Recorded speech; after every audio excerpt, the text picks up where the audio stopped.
My name is Kim Klinger-Logan. I'm an assistant professor at Kansas State University. So I'm in the US and originally from California.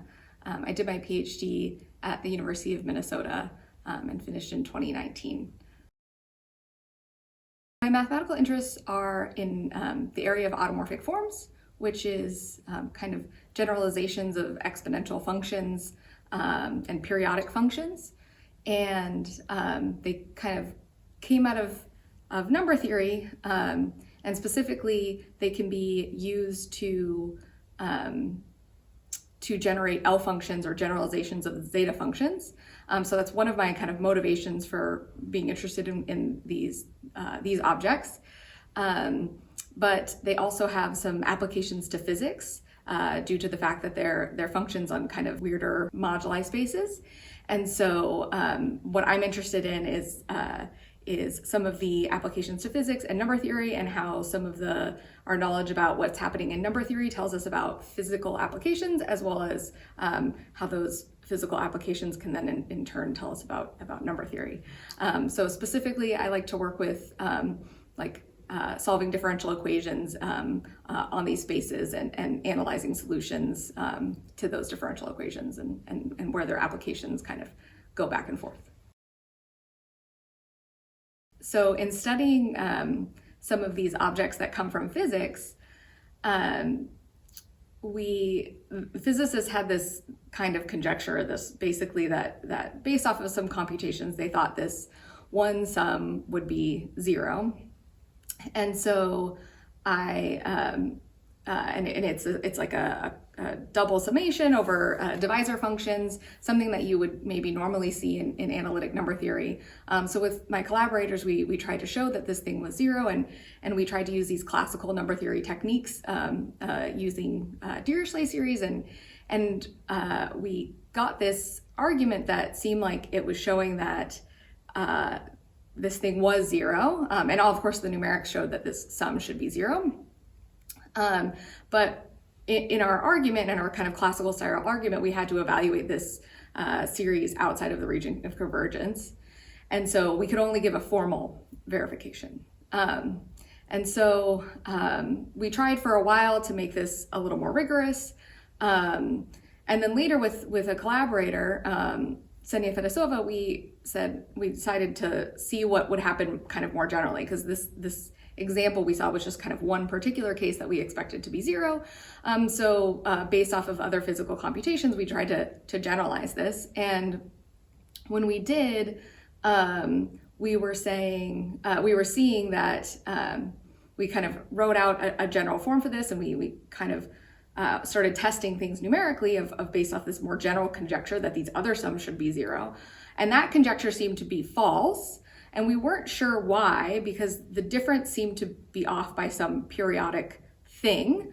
So we weren't sure if we had made a mistake somewhere. And so we went back to Danilo Rodchenko and said, what was our mistake in our computation? And he came back to us very quickly and said, oh, that wasn't a mistake. What we had found was that this sum wasn't zero like we expected. It was giving Fourier coefficients of a modular form. So we were really surprised by this, and this was like a very cool thing in and of itself. But for us in that particular case, these were all like normalizations of coefficients of the delta function, the Ramanujan delta function. And so we built up this whole, tried to build up this basis of functions, and it, it kind of took a while to try to run through a bunch of examples, but we were hoping that we could actually get any Fourier coefficient of any modular form doing this. And I remember specifically the day that Ksenia and I were sitting down and running the computation and trying to see if we could get something besides the delta function. And when we ran the code that we thought should, of this example we thought should work, and everything matched up perfectly. This very precise calculations were matching all the Fourier coefficients of a modular form of weight 16 teen, we knew, okay, we can get any modular form this way. And it was a very precise moment where, months of work and calculations and kind of going down this road we didn't think was going to lead us anywhere, led to some really, us uncovering something really interesting and cool, and definitely unexpected. And so it was I think a great moment in a few ways. One, we'd found this really unexpected thing that no one really had any reason to believe was there. And then on top of it, to share it with, a friend and collaborator, and have this moment together. It's something that will always, live in my memory of, just it's such a unique and amazing experience. And it's so great to be able to share it with someone, a friend, and create that, once in a lifetime kind of experience together is really, it's so special and something that I don't think you get to do in so many other careers. Yeah. I have a lot of answers for this question potentially, but I'd probably be involved in something with design, or arts. I was always really interested in art as a kid. And so possibly something like advertising or something like design based, because I really like the arts. So beyond mathematics, I like to, so I usually, I would say I like to paint and draw, but it's hard to find time to do that now. I have a young son who's 6 years old.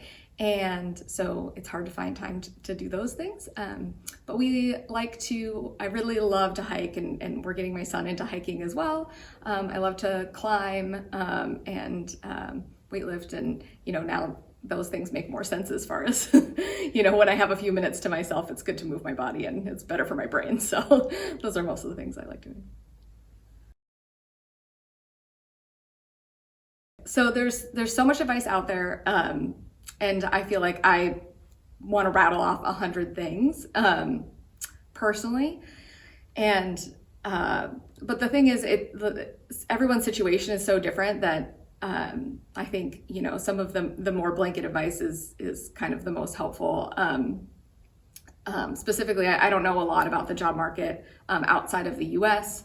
But, as far as things that would apply to the US, I think, going to as many conferences as you can, and trying to, understand how your work situates in a broader perspective, and how to communicate with others is so helpful.